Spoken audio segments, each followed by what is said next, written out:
തിരുവനന്തപുരത്ത് 14-അംഗ ഓൺലൈൻ പെൺവാണിഭ സംഘം പോലീസ് പിടിയിൽ. 10 പുരുഷന്മാരും 4 സ്ത്രീകളുമാണ് ഓപ്പറേഷൻ ബിഗ് ഡാഡിയുടെ ഭാഗമായുള്ള പരിശോധനയിൽ പിടിയിലായത്. സംഘത്തിൽ ഒരു വിദേശ സ്ത്രീയുമുണ്ട്. കൂടുതൽ വിവരങ്ങളുമായി ഇപ്പോൾ ജീവൻ കുമാർ ചേരുന്നുണ്ട്. ജീവൻ, എപ്പോഴാണ് ഇവർ പിടിയിലായത്? മറ്റു വിവരങ്ങൾ കൂടി. സ്വാമി, ഇന്നലെ രാത്രി ക്രൈംബ്രാഞ്ചിന്റെ പ്രത്യേക അന്വേഷണ സംവിധാനം നടത്തിയ റെയ്ഡിലാണ് ഇവർ പെൺവാണിഭ സംഘം തിരുവനന്തപുരത്ത് അറസ്റ്റിലായത്. ശ്രീകാര്യം പല മേഖലകളിൽ നിന്ന് തിരുവനന്തപുരത്തിന്റെ പല മേഖലകളിലായി ഇന്നലെ രാത്രി വളരെ വൈകിയും നടത്തിയ റെയ്ഡാണ് ഓപ്പറേഷൻ ബിഗ് ഡാഡി സംഘത്തിന് ഇവരെ പിടികൂടാൻ കഴിഞ്ഞത്.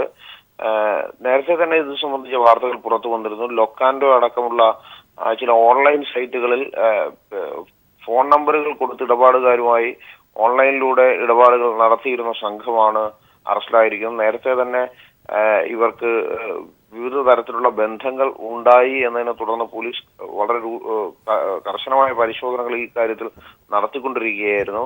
ഈ ഓപ്പറേഷൻ ബിഗ് ഡാഡി സംഘത്തിലാണ് നേരത്തെ മോഡലും നടിയുമൊക്കെയായിരുന്ന രശ്മി നായരെയും രാഹുൽ പശുപാലിനെയും ഒക്കെ പിടിച്ചത്.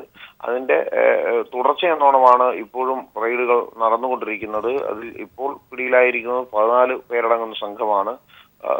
സീമ എന്ന പേരുള്ള ഒരു സ്ത്രീയുടെ നേതൃത്വത്തിൽ ഈ സംഘം പ്രവർത്തിച്ചു കൊണ്ടിരുന്നത്. ഇപ്പോൾ ഇവർ തിരുവനന്തപുരം സൈബർ പോലീസ് സ്റ്റേഷനിലാണ് ഉള്ളത്. അവരെ ഏതാണ്ട് ഉച്ചയ്ക്ക് 2 മണിയോടുകൂടി അവരെ മാധ്യമങ്ങൾക്ക് മുന്നിൽ എത്തിക്കാൻ കഴിയുമെന്നാണ് പ്രതീക്ഷിക്കുന്നത്. പോലീസ് അതിന്റെ FIR അടക്കമുള്ള കാര്യങ്ങൾ രജിസ്റ്റർ ചെയ്തുകൊണ്ടിരിക്കുകയാണ്.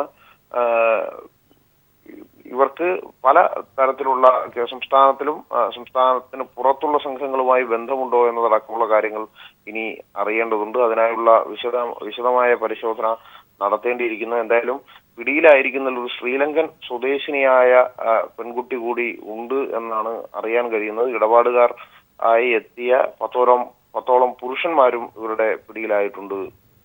സ്വാമി, തിരുവനന്തപുരത്ത് ഓൺലൈൻ പെൺവാണിഭ സംഘം പിടിയിൽ 10 പുരുഷന്മാരും 4 സ്ത്രീകളുമാണ് പിടിയിലായത്. ഇതിൽ ഒരാൾ വിദേശ വനിതയാണെന്നുള്ള സൂചനകളുമുണ്ട്. ജീവൻ കുമാറാണ് റിപ്പോർട്ട് നൽകിയത്.